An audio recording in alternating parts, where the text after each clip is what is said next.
അടുത്തത് കുംഭക്കൂറാണ്. അവിട്ടത്തിൻ്റെ അവസാനത്തെ 2 പാദവും ചതയവും പൂരോരുട്ടാതിയുടെ മുക്കാൽ 1, 2, 3 പാദങ്ങൾ ചേർന്നതാണ് കുംഭക്കൂറ്. ഇവരുടെ കുംഭത്തിൽ തന്നെയാണ് ബുധ, ശുക്ര, രാഹു, സൂര്യാദി ഗ്രഹങ്ങൾ 4 ചതുർഗ്രഹ യോഗം ലഗ്നത്തിൽ തന്നെയാണ്. ജോലിയിൽ ചില ജോലിയിലോ അവരുടെ പ്രവർത്തന മേഖലയിലോ ചില കാര്യമായ വ്യത്യാസങ്ങളൊക്കെ വന്നെന്ന് ഇരിക്കാം.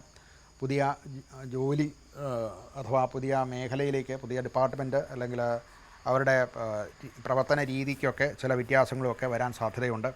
അതുപോലെ തന്നെ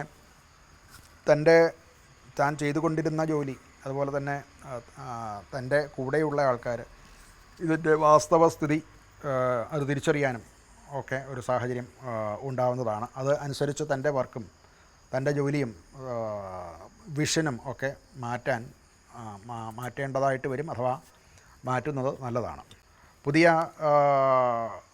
ധനാഗമ മാർഗങ്ങൾ ഉണ്ടാകും.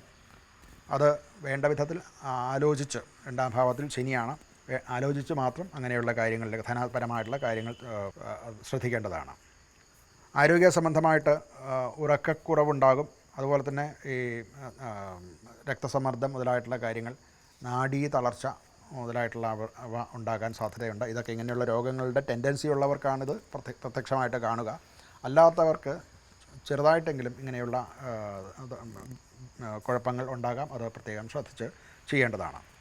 കുടുംബപരമായിട്ടും ഒരു അസ്വസ്ഥത കുടുംബത്തിൽ വരാനുള്ള സാഹചര്യമുണ്ട്.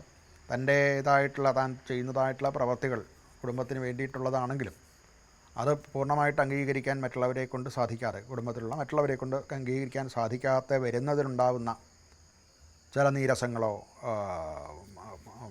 ഒക്കെ പ്രതീക്ഷിക്കാവുന്നതാണ്. അതൊക്കെയും വേണ്ടതുപോലെ കൈകാര്യം ചെയ്യാൻ ശ്രദ്ധിക്കുക. പരിഹാരമായിട്ട് ശാസ്താക്ഷേത്ര ദർശനം, എള്ളുകൊണ്ടുള്ള നീരാജനം നടത്തുക, ഇതൊക്കെ നല്ലതാണ്. എള്ള് ദാനം ചെയ്യുന്നതും തിലം ദാനവും അതുപോലെ തന്നെ എള്ളെണ്ണ ദാനം ചെയ്യുന്നതും അത് ക്ഷേത്ര സമർപ്പണം ചെയ്യുന്നതും ഒക്കെ ഗുണം ചെയ്യും.